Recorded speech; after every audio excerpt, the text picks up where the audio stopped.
ইমানের পথে অবিচল থেকে আমার মরণ যেন হয়।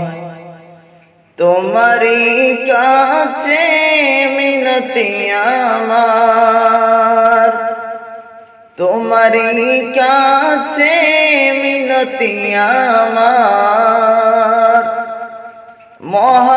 মহিম দয়াময়,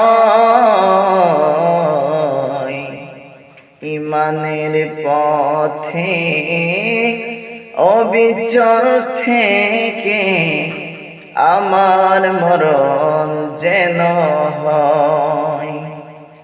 ইমানের পথে অবিচল থেকে আমার মরণ যেন হয়।